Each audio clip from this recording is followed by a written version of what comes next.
있다고 생각을 합니다. 일본에서 보면 우선 지하 대지 임차권의 존속기간 30년 이렇게 해서 보고 있고요. 그리고 갱신을 청구했을 때 종전의 계약과 동일한 조건으로 갱신 계약을 하는 조건들이 있고요. 지하 대지 임차권자가 그 토지에 관한 선취득권을 갖는 그런 경우도 있습니다.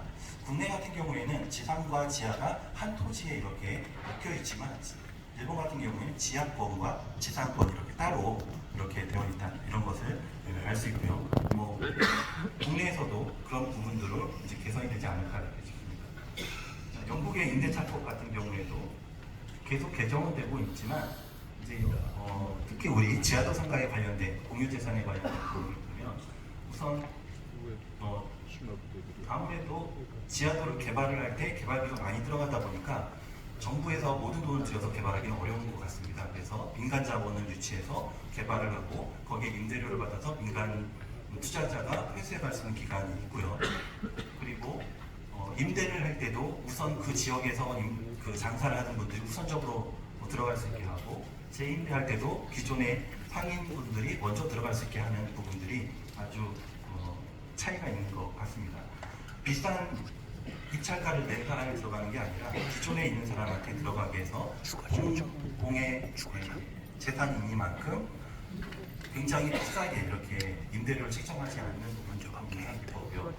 그리고 보통 2년에서 25년 임대하고 또 재임대도 할 수 있고 그리고 중간에 이제 권리금이라는 게 발생을 하는데 우측에 보면은 권리금이라는 건 내가 이제 매매를 할 경우 이제 양도를 할 경우 내 재산이 아니니까 그것을 내가 소유권은 없지만 내가 그곳에 노력을 해서 위치를 또 시설을 또는 사람들한테 인지도를 높인 그런 어떤 무형의 자산이라는 게 있습니다.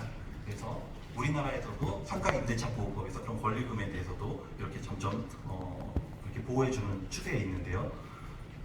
영국도 마찬가지로 당사자 간의 자유의사로 나는 이 가게를 들어가고 싶은데 이 정도 걸리면 내가 줄 수 있어 또는 받고 싶어 라는 거를 하는데 중간에 상호 변호사가 조정을 해서 이렇게 들어갈 수 있게끔 하는 형태로 이제 원만하게 진행이 되고 있다 하는 부분이 있고요. 그리고 이제 이렇게 양도할 때도 위원회 같은 걸 만들어서 상인하고 이제 또 상점가와 또 이제 거기 또 관리공단과 지자체가 이렇게 해서 협의를 해가지고 여기 들어오면 절대 안 되는 그런 업종이라든지 이런 부분이 아니면 될 수 있으면 이렇게 허락을 해주는 형태로 되어 있다 이렇게 볼 수 있습니다. 다음 프랑스 임대차법 같은 경우에도 3년 임대 보증금 같은 경우 3개월 임차료를 보증금으로 하고 있고요. 그리고 3년 단위로 이렇게 해서 임대를 하고 있습니다. 그래서 기존의 상인한테 우선적으로 임대를 권하고 있고요. 그래야지 전통성도 있고 문화가 만들어진다 이렇게 보는 것 같습니다. 그리고 이제 세마트라고 하는 이제 프랑스의 이제 여러 가지 그 도시정비 개발공사 같은 게 있는데 이제 빈점포라든지 이런 걸 매입을 해가지고 소상공인한테 저렴하게 임대를 해준다든지 하면서 소상공인을 도와주는 그러니까 공유재산을 만들어서 실제 더 저렴하게 시세보다 저렴하게 해서 골목상권이 살아나게 하는 그런 부분들로 진행을 하고 있고 국내 같은 경우에도 골목상권 제도 활성화를 위한 중소벤처기업의 다양한 제도가 있고 상권 르네상스라든지 이런 부분으로도 국내에서도 다양하게 하고 있습니다.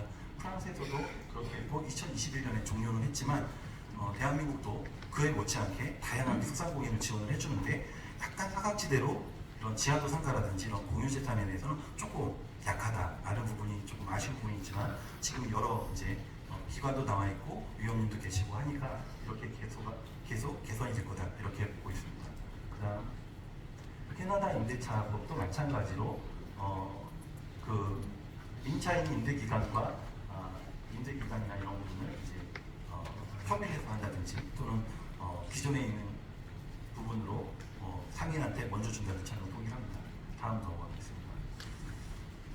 홍콩 같은 경우에는 임대차법이 50년입니다. 50년씩 연장해주는 그런 형태로 되어 있어서 권리금도 똑같이 당사자 간에 자유롭게 할 수 있게끔 되어 있는 부분들이 있습니다.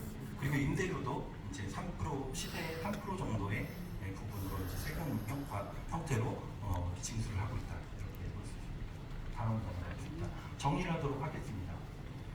지하상가의 개발 방식과 임대 방식에 대한 요약인데요. 일본, 영국, 프랑스, 홍콩에 대해서도 지금 말씀드린 부분은 하면 일본 같은 경우 일부 최초 계약자 중에는 이제 무기한으로 계약을 허용하는 경우가 있고요. 영국 같은 경우도 원주민한테 먼저 임대를 주거나 기존에 장사하시는 분한테 우선적으로 임대를 주는 부분이고요. 이 집 5년 이상 임대하기도 하고 권리금도 인정이 되게 한다라는 부분이고요. 프랑스 같은 경우도 임대 기간이 9년이고 권리금도 자유롭게 조정이 가능하다는 부분이 있습니다. 홍콩은 재임대가 가능하고 기존 상인이 우선이고 그리고 임대 기간은 50년 단위로 연장한다. 이런 부분이 있습니다. 그래서 개발 방식은 각 나라마다 조금씩 다르지만 정부와 민간이 같이 하는 경우와 정부가 주도한 방법과 민간한테 위탁을 주는 경우 그리고 임대 방식도 대부분은 이제 기존 상인한테 우선을 주는 경우가 인상적이었고요. 그리고 남은 물량에 대해서는 이제 입찰을 한다든지 이렇게 했습니다.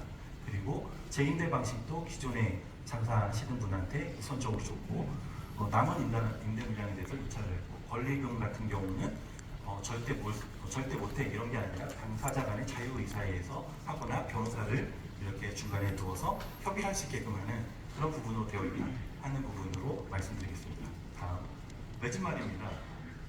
지하도로 상점과 개발로 인해서 교통 문제라든지 또는 쇼핑의 편리함이라든지 도시 미관을 개선한다든지에 대한 굉장히 중요한 순기능이 있다라는 부분입니다. 그렇게 되지 않을 때는 슬럼화가 된다 하는 역기능도 있습니다. 두 번째는 해외 여러 나라에서 지하 도시 프로젝트를 진행하고 있다는 겁니다. 지하 상점가뿐만 아니라 더 넓혀서 지하 도시화하고 있다 하는 것이 방향이다라는 거고 세 번째는 해외 지하도 상가 같은 경우에는 상인 보험인 임차권을 기존 상인을 우선적으로 해서 그 지역의 특색을 만든다든지 문화를 만든다든지 하는 국내에서도 중소벤처기업부에서 100년 가게 이런 것들을 인증해주고 있는 제도가 있습니다. 그와 같이 이제 오랫동안 이렇게 역사를 만드는 그 지역의 문화를 만드는 부분에 조금 더 우선시하는 것 같습니다. 그리고 네 번째는 해외 임대차 보호 관련 법제도가 잘 마련이 되어 있고 당사자 간의 의견을 조율할 수 있는 위원회 제도도 잘 되어 있습니다. 그리고 마지막으로 국내 같은 경우 주택 임대차 보호라든지 상가 임대차 보호 같은 경우에 잘 마련이 되어 있습니다.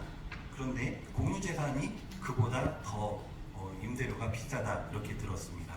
그거는 좀 역행했다. 예전에는 쌌겠지만 점점 이렇게 시간이 지나다 보니까 복리의 복리를 거쳐서 더 비싸져서 이제는 생존부까지 위협받을 정도의 심각성이 있기 때문에 지금 하루 장사를 포기하고 여기에 다 나와 계시다라고 이해를 하고 있습니다.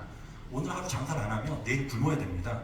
그런데 그 생업을 포기하고 얼마나 절박하면 이 자리에 나와서 이렇게 들어보고 이 법이 통과되기를 염원하는지를 느끼는 것 같습니다. 이상으로 마치겠습니다.